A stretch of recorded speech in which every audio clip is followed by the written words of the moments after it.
Olá, muito boa noite para todo mundo. No romper da madrugada, no instantezinho em que a passarada começava a fazer alvorada na fazenda da Ramada, a porteira se abriu dando passagem para a comitiva pioneira do Terra Viva DBO na TV, que saiu em viagem para buscar uma boiada pantaneira no retiro da Água Fria. E estando terminada esta empreitada, a gente reúne agora a companheirada aqui desta freguesia para fazer a contação de como foi vencida esta jornada estradeira, começando a função com a apresentação da prosa brideira do dia. No 14º dia sem exportar nem 1 quilo de carne bovina para a China por causa dos 2 casos de falsa vaca louca encontrados no país, o mercado do boi gordo está praticamente parado no Brasil inteiro e na nossa praça boiadeira a pressão derrubadeira do comprador está derretendo a cotação. Nem seria carecido explicar aqui, porque disso a companheira fazendeira tem ciência e sabedência, mas para mostrar o desatino da situação atual, a gente faz aqui a recordação de que o gigante lá do Oriente Distante era, até o mês passado, o destino de mais ou menos 60% de tudo o que a cadeia produtiva do nosso setor vende no exterior. Tanto que, numa conta aproximada, hoje uma montanha de 130 mil toneladas de carne está parada nos portos e nas câmaras frias dos frigoríficos, esperando o governo chinês autorizar a retomada da embarcação. Conforme a gente já falou aqui mais do que uma vez, a suspensão foi uma decisão voluntária do Brasil, por conta do acordo que a gente tem com o nosso grande freguês asiático, de fazer isso sempre que aparecer alguma suspeita da doença. Seguindo o combinado, tudo o que aconteceu foi documentado e informado para as autoridades sanitárias de Pequim, incluindo a manifestação da OIE, a Organização Mundial de Saúde Animal, reconhecendo que, por se tratar da forma atípica da vaca louca, o caso não representava nenhum perigo para a saúde dos rebanhos nem das pessoas e estava oficialmente encerrado. Sendo assim, estava todo mundo convencido de que o povo lá do outro lado seria ligeiro para reabrir a porteira e restabelecer o fornecimento normal do mercado, Mas a grande sacanagem é que até agora a China não se manifestou nem resolveu a questão. E a gente não sabe se é na intenção de conseguir tirar alguma vantagem da situação ou se é só por incompetência burocrática mesmo. Pois apareceu agora uma oportunidade de esclarecer o caso que está sendo passado. Isso porque a senhora ministra da Agricultura viajou lá para a Itália para participar da reunião dos ocupantes do mesmo cargo nos 20 países que têm as maiores economias do mundo e o representante chinês também vai estar lá. Aí o pessoal da nossa comitiva está vendo se marca uma reunião com ele para reforçar as informações que já foram dadas e pedir uma explicação sobre o motivo da demora na retomada da exportação. Pois tomara que dê certo, Porque a cadeia da carne brasileira não aguenta mais ficar com o mercado parado do jeito que ele está. E agora está na hora de fazer a nossa primeira parada, que vai ser ligeira, e é já que a gente vai voltar para continuar esta lida novidadeira. Aguarde. Mais ligeiro do que o cavalo rei dos parelheiros, o setor pecuário brasileiro já está começando mais uma estação de monta e o sucesso desta empreitada representa a garantia de produtividade e de lucratividade para a atividade nos próximos anos. São muitas as questões que podem ajudar o companheiro fazendeiro nesta hora e uma das mais importantes é definir um calendário de vacinação para o rebanho da propriedade. Pois então, para esticar uma prosa a respeito de como é que isso deve ser feito, a gente convidou para a nossa entrevista do dia a doutora Emanuele Baldo Gaspar, médica veterinária e pesquisadora da Embrapa Pecuária Sul, que vai participar do programa falando ao vivo pelo computador, diretamente de Juiz de Fora, no interior das Minas Gerais. Boa noite, doutora Emanuele. É uma grande satisfação ter a sua presença virtual aqui no nosso galpão eletrônico e internetico. Seja muito bem-vinda. Boa noite, Sidney. Obrigada. O prazer é meu de estar aqui. Boa noite a todos. Muito obrigado. Emanuele, o que é que a estação de monta tem a ver com o calendário de vacinação do rebanho, hein? Então, a princípio a gente pode achar que não tem muita correlação, Porém, o que acontece? A estação de monta, ela acaba causando uma sincronicidade nos nascimentos. E essa sincronicidade acaba ajudando muito nessa outra etapa, que é o manejo sanitário dos animais, facilitando a vacinação em massa dos animais. Principalmente porque a maioria das vacinas, elas são recomendadas ali para animais jovens, tem um intervalo de tempo, quando é o tempo ideal para a gente vacinar esses animais jovens, E nessa primovacinação tem a vacina e cerca de 3 a 5 semanas depois ainda tem que ser feito o reforço. Então é muito interessante que os nascimentos sejam concentrados na mesma época. Além disso, né, a existência da estação de monta, ela faz com que seja mais fácil a verificação de falhas na gestação, né, de retorno de cio, e com isso seja mais fácil de diagnosticar problemas relacionados à reprodução que sejam problemas evitáveis por vacina, porque a gente sabe que tem algumas doenças que causam problemas reprodutivos e que são preveníveis por meio de vacinação. Juntando tudo isso que você falou, Emanuele, por que é importante que o pecuarista não comece a estação de monta sem pôr em dia a vacinação dos seus animais? Então, tudo faz parte do manejo sanitário integrado na propriedade, né? Então, os animais, principalmente com relação às doenças reprodutivas, as fêmeas elas têm que ser vacinadas ali no início, antes da estação de monta, para que diminua a incidência de doenças relacionadas à reprodução. Então, pelo menos essas doenças, o ideal é que seja feito antes da estação de monta, para prevenir a ocorrência dessas doenças. Agora, existe um único calendário de vacinação que sirva aí para todas as fazendas de gado do Brasil inteiro, Emanuele? Infelizmente não, né? A gente gostaria de trabalhar com uma receita de bolo, mas não tem como a gente definir esse calendário ideal. Por quê? A gente sabe que existem algumas vacinas que são obrigatórias e essas os produtores, como o próprio nome diz, né? Eles têm que incluir no calendário, que é o caso da aftosa, exceto para os estados que são livres sem vacinação, da brucelose, e também em algumas regiões a raiva pode ser uma vacina obrigatória. Fora essas vacinas obrigatórias, não existe uma obrigatoriedade de vacinação. Então, o produtor ele tem que, junto com o veterinário dele, identificar quais doenças estão acontecendo no rebanho e utilizar as vacinas para aquelas determinadas doenças. Então, o exemplo que eu dei da raiva agora, né? Em algumas regiões, elas têm a presença de morcegos hematófagos que transmitem a raiva e a ocorrência de raiva nessas propriedades. Então, é necessário vacinar todos os animais dessa propriedade e do perifoco, né? De um raio de até 12 quilômetros ao redor dessa propriedade. Embora outras vacinas não sejam obrigatórias, o ideal é que seja utilizada a mesma lógica.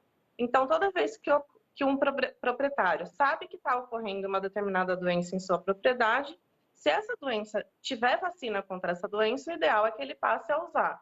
E a gente tem um documento que foi publicado, se eu não me engano, em 2012, pela Embrapa, ali no portal da Embrapa mesmo é possível encontrar, chama Vacinação de Bovinos Esclarecendo Algumas Dúvidas. Ali tem uma listagem bastante completa das vacinas disponíveis para a bovinocultura. E é uma enormidade de doenças. A gente sabe que não tem como o produtor vacinar contra todas. Por isso a importância de, junto com o veterinário, identificar as doenças que estão ocorrendo e incluir essas vacinas no rebanho. Agora, Emanuele, quando é que o pecuarista pode usar um produto polivalente, né, que protege contra várias doenças ao mesmo tempo? Ou quando é melhor aplicar uma vacina específica contra um problema determinado? Então, como tudo na vida, as vacinas monovalente significa uma vacina que protege contra uma doença só, ao contrário da polivalente que protege contra várias vacinas. As vacinas polivalentes, não necessariamente elas protegem contra mais de uma doença. Às vezes ela é polivalente porque ela tem várias cepas de um mesmo vírus, por exemplo, caso da vacina da aftosa. Ou ela pode proteger contra várias doenças. A vantagem principal é que com uma única aplicação você vai estar protegendo os animais contra várias doenças ou contra várias cepas de uma determinada doença. A desvantagem é que se, por exemplo, eu estou usando uma vacina polivalente contra vários agentes patogênicos, mas nem todos ocorrem na minha propriedade, eu posso estar desperdiçando dinheiro. Além disso, existem questões um pouco mais técnicas que dependem de vacina para vacina, mas é como se algumas vacinas elas pudessem produzir uma resposta imunológica mais forte que outras. A gente chama isso de imunodominância. E nisso, elas meio que enfraquecem as vacinas que estão sendo dadas ao mesmo tempo. Esse é um dos motivos pelo qual a gente também não recomenda a aplicação de muitas vacinas no mesmo dia. As vacinas polivalentes, elas já foram estudadas com relação à imunidade para todos aqueles agentes contidos na mesma vacina, mas devemos evitar aplicar muitas vacinas, eu digo assim, agulhadas diferentes, né, numa única data. Muito bom. Manoel, gostaria de agradecer imensamente aí a sua participação aqui no nosso programa, né? Aproveito para dar os parabéns pelo trabalho que a Embrapa faz, né? A pecuária brasileira deve muito ao trabalho de vocês na Embrapa e dizer que a gente está sempre com a porta aberta aqui, sempre que tiver alguma coisa interessante, liga para a gente prosear mais um pouquinho. Obrigado, viu, Manoel? Um abraço para você e dá um abração para toda a turma da Embrapa. Muito obrigada pela oportunidade. Abraço a todos. Até a próxima. E com a devida licença dos companheiros boiadeiros, a gente faz aqui mais um intervalo ligeiro para voltar dentro de mais alguns instantes. É só aguardar. Estamos de volta e para não destoar da ligeireza da televisão, a gente vai direto para a nossa conversa leilão.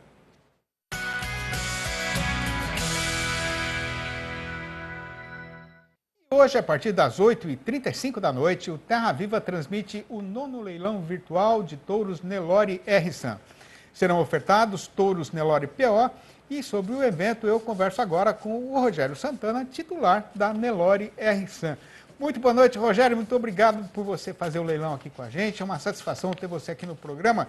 Como é que é essa oferta? Como é que é essa torama que você vai pôr na pista? Boa noite a todos os ouvintes. Hoje serão ofertados 100 touros da marca Nelore R-San. É o 9º leilão que a gente realiza. São touros avaliados por 2 programas, pela NCP e pelo PMGZ. Dentro da NCP, são touros até top 10%, mas 80% deles são até top 4%. E dentro do programa do PMGZ e da BCZ, são todos DECA 1. Um trabalho de seleção há mais de 30 anos, focado em seleção de características econômicas, né? E animais totalmente adaptados a pasto, foram preparados recentemente para o leilão no confinamento. Então, o foco é animal a pasto, que, colocando alimentação adequada, mostra todo o potencial genético. Agora, Rogério, esses animais aí, essa torama aí, para chegar na fazenda e começar a trabalhar, né? O criatório está situado no sul de Goiás, numa região com a estação seca muito definida, né? Então, são animais que aguentam e suportam todas as condições do centro-oeste, onde está o maior criatório das matrizes do Brasil, né? Então, animais que têm uma muita boa aceitação em qualquer região do Brasil, no Pará, no Mato Grosso, Bahia, o Nordeste, de modo geral, animais extremamente funcional. E o lema do meu criatório chama-se O Top no Pasto, animais selecionados a pasto e com potencial enorme para ganho de peso e confinamento. Rapidamente, para a gente terminar, bem rapidinho, qual é a condição do leilão? Serão 30 parcelas, frete free para toda a malha viária do Brasil e tem condição para pagamento à vista, 8%, e com seguro. Esse ano incluímos também o seguro de vida e de característica funcional. Então, o comprador tem a tranquilidade de 45 dias dos seus animais estão acobertados de qualquer risco. Muito bom. Obrigado, viu, Rogério? Bom leilão para vocês e até daqui a pouco. Um abraço. E depois dessa curva, a boiada vai ter de enfrentar a subida da estrada e para garantir que ela será vencida sem sacrificar demais os homens e os animais, a gente vai fazer aqui mais uma rápida parada para voltar a marchar logo em seguida. E o trecho derradeiro da empreitada será aproveitado para discutir com os companheiros o caso que foi passado no mercado do boi gordo, que tem hoje a seguinte manchete anunciadeira. Com a porteira da China ainda fechada para a carne bovina brasileira, a nossa praça boiadeira continua largada e desinvestada na descida da ribanceira. Não vai demorar nada e já que o Terra Viva DBA na TV vai voltar. Aguarde. Passando o traço para fazer o fechamento do dia sem perder o passo no andamento da negociação da nossa mercadoria, a gente faz a conferência e passa a dar sabedência e explicação aos companheiros de como foi o comportamento do mercado do boi gordo e qual foi a variação da sua cotação.